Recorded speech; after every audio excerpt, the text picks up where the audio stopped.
이 평등은 크게 두 가지 종류가 있는데 하나는 형식적 평등이 있고요. 다른 하나는 실질적 평등이 있습니다. 자, 이게 무슨 말이냐? 여러분들 형식적 평등은 말 그대로 무조건 똑같이 대우하는 거예요. 예를 들면 여러분들 이제 고1이잖아요. 이제 고3 되면 수능 시험을 치게 될 텐데 이 수능 시험을 칠 기회 뭐 누구한테는 주어지고 예를 들면 남자한테는 주어지고 여자한테는 안 주어지고 막 이러나요? 아니죠. 누구나 수능 시험을 칠 기회를 동등하게 똑같이 보장받잖아요. 그게 형식적 평등이 실현된 거예요. 그런데 실질적 평등은 뭐냐면 각 사람이 처한 상황이나 여건에 따라서 다르게 대우할 수 있다는 걸 얘기하는 게 실질적 평등이에요. 그래서 선생님이 수업 시간에 가장 많이 드는 예시이기도 한데요. 여러분들 수능 시험을 치러 갈 때 또 장애를 가진 친구들도 수능 시험을 치게 되잖아요. 근데 장애를 가진 친구들에게는 또 그 장애 유형에 따라서 그 수능 시험 시간을 뭐 1.5배 또는 1.7배 정도 더 연장해서 시간을 부여해줘요. 그럼 여러분들 그걸 보고 왜 우리는 시간을 더 안 늘려줘? 이거 너무 부당해. 이거 너무 차별, 너무 이거 불평등해. 이렇게 얘기를 하나요? 아니죠. 여러분들 아무도 그걸 부당하다고 생각하지 않을 거예요. 당연히 그런 장애를 가진 그런 어떤 그 친구들이 처한 상황이나 그런 여건에 따라서 그 친구들에게는 우리보다 또 이제 실제로 시험을 칠 때 있어서 시간이 더 많이 소요될 수밖에 없기 때문에 그만큼 시간을 더 연장해서 보장해 주는 건 당연하다는 거예요. 이걸 가지고 우리가 불평등해, 불공평해 라고 얘기하지 않는다는 거죠.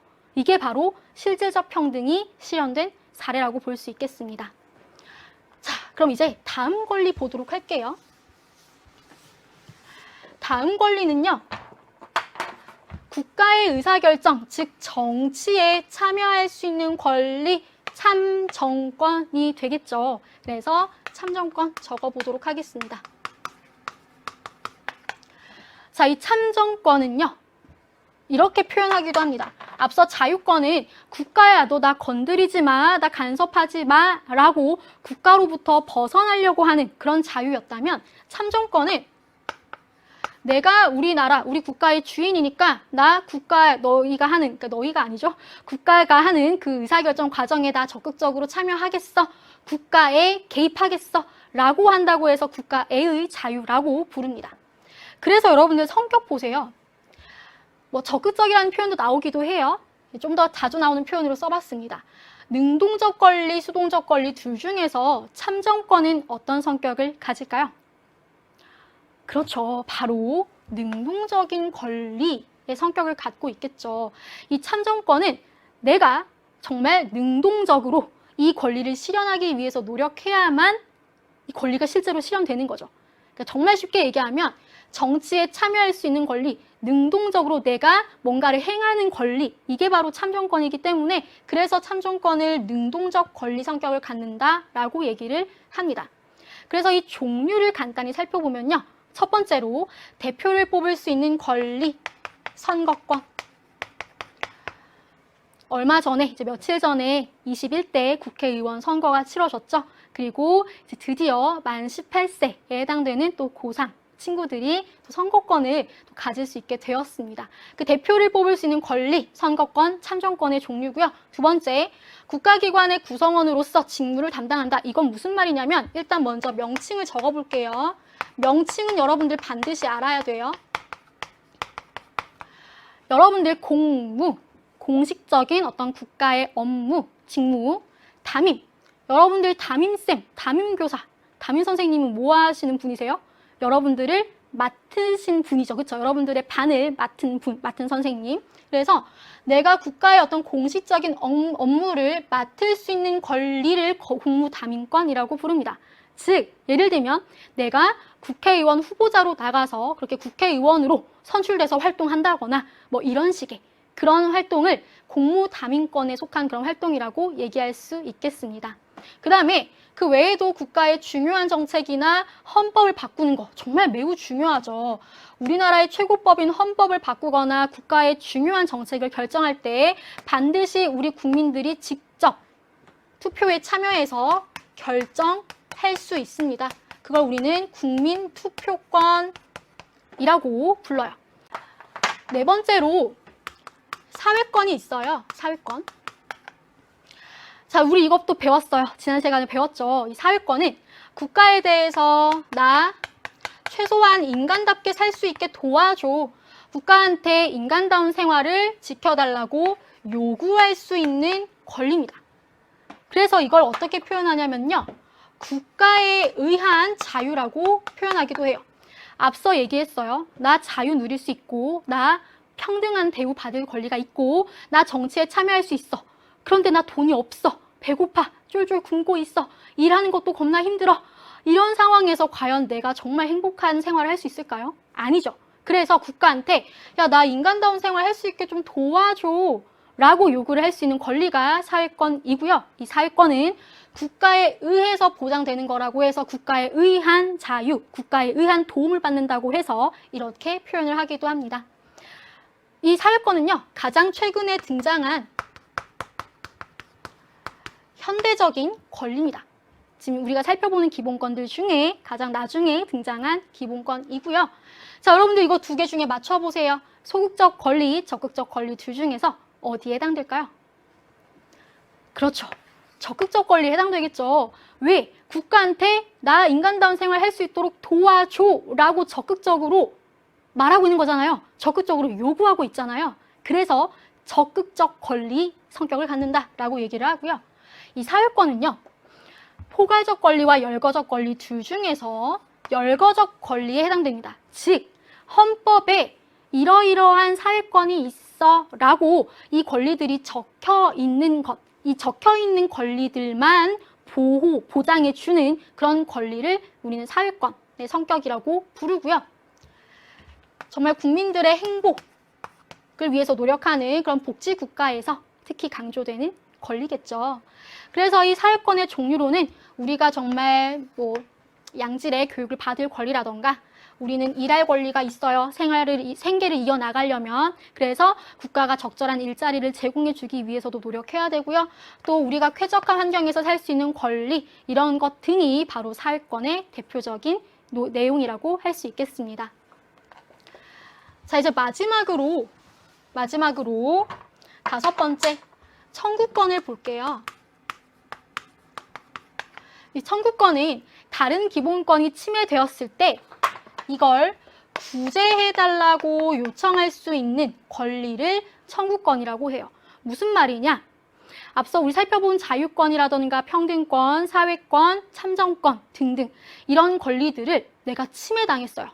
여러분들 침해당했어요. 어떻게 할 거예요? 가만히 있을 거예요? 아니야, 나 침해당했네. 어쩔 수 없지 뭐. 이렇게 생각할 거예요? 아니죠. 적극적으로 뭐 해야 돼요?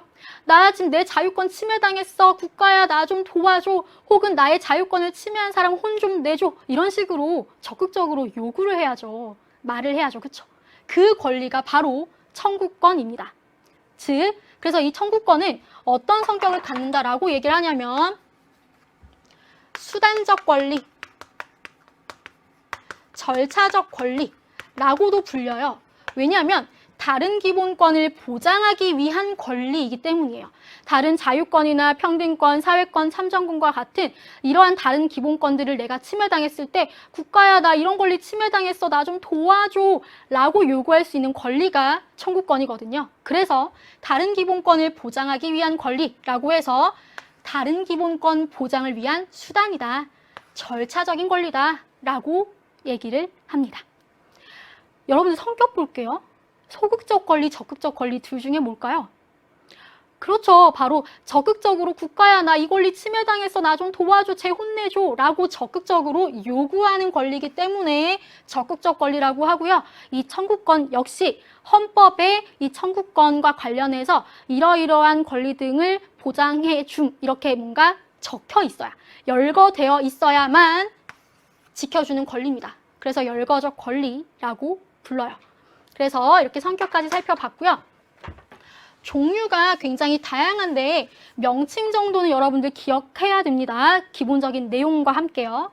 우선 첫 번째로 국가기관에 이런 걸 해줘 또는 이런 것들을 좀 반영해줘 라고 요구사항을 문서로 요구할 수 있는 권리를 우리는 청원권이라고 해요. 그래서 나의 어떤 소중한 권리를 침해당했을 때 국가야 내 말 좀 들어줘. 나 이런 권리 침해당했는데 이런 것 좀 도와줘. 라고 요구하는 걸 문서로 요구할 수 있는 권리. 그게 바로 청원권이고요. 대표적으로 여러분들 청와대 국민청원 떠올리시면 됩니다. 그 다음에 공정하고 신속하게 내가 뭔가 억울한 일을 겪었을 때 공정하고 신속하게 재판 좀 해줘 라고 재판을 청구할 수 있는 그런 권리도 청구권의 한 종류고요. 그 다음에 이제 국민들을 위해서 일하는 사람들, 공무원이죠. 이 공무원들이 자신들의 어떤 업무를 수행하는 데 있어서 불법 행위를 하거나 또는 공공시설을 제대로 설치 또는 관리를 잘 못해서 국민들에게 뭔가 피해를 끼쳤을 때 그걸 배상해달라고 요구할 수 있는 권리를 우리는 국가배상 청구권이라고 부릅니다.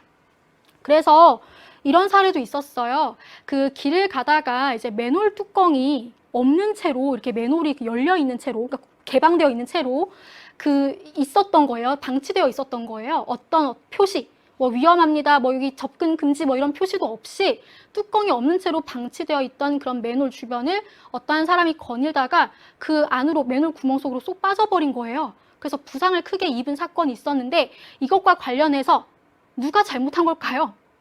이제 그렇게 맨홀 뚜껑이 없이 방치되어 있는 것, 그리고 그런 상황이 굉장히 위험하다라는 걸 제대로 알리지 못한 그런 공무원, 국가의 책임이겠죠. 그래서 국가를 상대로 이런 것에 대해서, 이러한 피해, 내가 다친 것에 대해서 손해배상을 요구할 수 있는 권리, 이런 것 등이 국가배상 청구권이라고 볼 수 있겠습니다. 그 다음에 자, 굉장히 어려운 말이 나오는데 이게 정치화법 시간이 아니기 때문에 간단하게 뭐 핵심만 선생님이 얘기를 해볼게요. 우선 형사보상 청구권이 있는데요. 이건 무슨 말이냐? 구금, 그러니까 갇혀 지냈다는 거예요. 뭐 예를 들면 뭐 구치소나 이런 데 갇혀 지내다가 불기소 처분, 이게 공식적인 정확한 명칭을 알지 않아도 돼요. 이건 뭐냐면 너 재판 안 받아도 돼 라고 얘기하는 게 불기소 처분이에요. 또는 무죄 판결을 받았을 때 국가에 대해 정당한 보상을 청구할 수 있는 권리를 형사보상 청구권이라고 부릅니다. 여러분들 선생님이 앞서서 일상 속 개념 스토리에서 이런 얘기를 했죠. 그 노숙소녀, 그 가출 청소년, 그 여학생의 죽음과 관련해서 억울하게 범인으로 누명을 쓴 가출 청소년들이 있다고 했었죠. 그 친구들이 이제 한 1년간 옥살이를 하다가 결국은 무죄로 밝혀져서 무죄 판결을 받았어요. 그러면 여러분들 그 1년간의 시간, 뭐 또 그뿐만 아니라 그 전부터 계속 범인으로 누명을 쓰면서 얼마나 고통스러웠겠어요. 그러한 것들에 대해서 국가한테 보상을 요구할 수 있는 권리, 그걸 우리는 형사보상 청구권이라고 부릅니다. 자, 이제 마지막은 뭐냐면요. 범죄 피해자 구조 청구권이에요. 다른 사람의 범죄 행위로 인해서 내 생명이나 내 신체에 피해를 입었을 때 국가한테 구조를 요청하는 거예요. 물론 그 내 생명이나 내 신체를 다치게 한 범인한테서 이제 가장 먼저 그 손해, 피해를 보상받아야 되겠지만 일단 뭐 예를 들면 어떤 교통사고를 당했는데 그 교통사고를 낸 범인이 도망갔어요. 그래서 그 범인을 아직 못 잡았어요. 근데 나 지금 굉장히 심각하게 다쳐서 막 사경을 헤매고 있어. 근데 치료비를 지금 낼 돈이 없어. 그러면 이런 것 등을 이제 국가한테 도와달라고 요청하면 국가가 도와주는 거예요. 그런 권리를 우리는 범죄 피해자 구조 청구권이라고 부릅니다.